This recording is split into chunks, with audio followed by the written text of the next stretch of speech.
क्या राजस्थान में अब नेताओं को जनता के हक की बात करने पर पीटा जाएगा?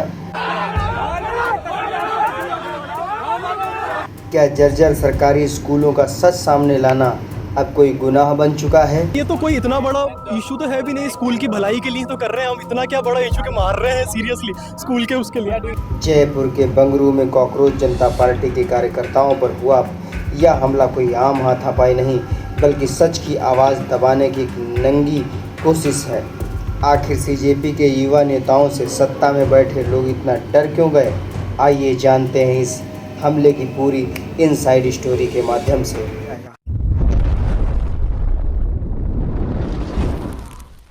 नमस्कार दोस्तों, आप लोग देख रहे हैं सत्य की खोज।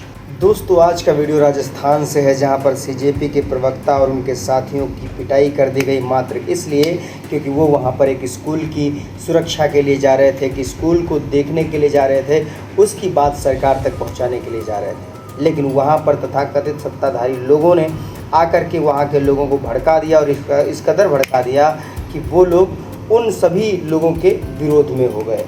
और वहाँ पर जब सीजेपी के लोग पहुँचे तो वहाँ पर के जो वहाँ के वासी लोग थे, उन लोगों ने उनको पीटा और वहाँ से भगा दिया।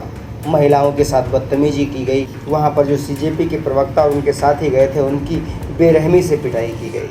पूरा मामला राजस्थान के रामपुरा कुंवरपुरा गाँव का है, जहाँ पर सालों से एक सरकारी प्राथमिक विद्यालय किसी आधुनिक इमारत में नहीं, बल्कि एक जर्जर तबेले और भैंस के बाड़े के बीच चलाया जा रहा है। आप सोचिए, जिन मासूम बच्चों के हाथों में लैपटॉप और अच्छी किताबें होनी चाहिए थी, वे गोबर और बदबू के बीचों बीच बैठकर अपने भविष्य को गढ़ने को मजबूर हैं। सोचिए, वही राजस्थान है जहां पर आए दिन खबरें आती रहती हैं कि स्कूल की छत गिरने से कई बच्चों की मौत हो गई, लेकिन फिर भी वहां की सरकार इस पर ध्यान नहीं देती। और जो लोग जर्जर स्कूलों को दिखाने की कोशिश कर रहे हैं, उन पर सरकार ऑटोमेटिक केस लगा देती है। वहाँ के लोगों को सत्ताधारी लोगों के द्वारा भड़का दिया जाता है, जिससे जो लोग स्कूल को दिखाने आते हैं उनका विरोध किया जाता है। और माहौल कुछ इस कदर बदल जाता है कि वहाँ पर आए हुए लोगों पर लाठियाँ चार्ज भी कर देते हैं गाँव वाले लोग। जब सीजेपी के प्रवक्ता आशुतोष राका अपनी टीम के साथ इस जगह का जायजा लेने पहुँचे, तो उनका मकसद सिर्फ और सिर्फ इतना था कि इस बदहाली को जनता और प्रशासन के सामने लाया जा सके और सरकार उस पर कार्य कर सके, जिससे जो स्कूलों में बच्चे पढ़ने जाते हैं उनकी सुरक्षा हो सके, उनको अच्छी शिक्षा मिल सके। लेकिन सत्ता के गलियारों में बैठे लोगों को अपनी नाकामी का यह पर्दाफाश बर्दाश्त नहीं हुआ। जैसे ही सीजेपी कार्यकर्ताओं ने वहां रिकॉर्डिंग शुरू करने के लिए कैमरे निकाले और गांव के अंदर घुसना शुरू किया, वैसे ही सुनियोजित तरीके से उपद्रवियों की भीड़ वहां भेज दी गई। सीजेपी नेताओं पर जानलेवा हमला किया गया, लात घूंसे चलाए गए और उनकी गाड़ियों के शीशे चकनाचूर कर दिए गए।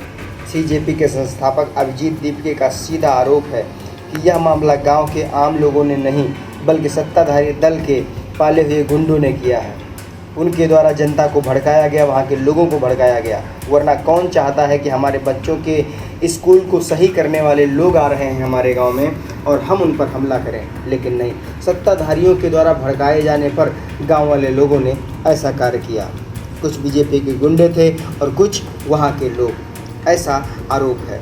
लेकिन गज़ब की बात तो ये है कि हमले के बाद सफाई दी जा रही है कि स्कूल के लिए 12 लाख रुपए स्वीकृत हो चुके हैं। लेकिन सवाल यह है कि अगर पैसा स्वीकृत हो चुका है तो ज़मीन पर काम क्यों नहीं दिख रहा? लेकिन सीजेपी के कार्यकर्ताओं ने साफ कर दिया कि वे इन गीदड़ धमकियों से डरने वाले नहीं। कितनों को दबाओगे, कितनों की आवाज़ दबाओगे, लेकिन वो दबेंगे नहीं। दोस्तों, आज सीजेपी के कार्यकर्ताओं पर हमला हुआ है, कल किसी और पर होगा। क्या सरकार से सवाल पूछना ही गुनाह हो गया है? आज के समय में जो भी सरकारी तंत्र से सवाल पूछेगा, क्या उसके साथ ऐसा ही होगा? कमेंट बॉक्स में ज़रूर बताएं। दोस्तों, इस वीडियो को ज़्यादा से ज़्यादा लोगों में शेयर करिए और बता दीजिए, सवाल पूछना हमारा अधिकार है। और अगर स्कूल ठीक नहीं कर सकते हो, सीधे सीधे कुर्सी छोड़ो, क्योंकि स्कूल ठीक करवाना हमारा कार्य है, क्योंकि आने वाली हमारी ही पीढ़ी उन स्कूलों में पढ़ेगी। धन्यवाद।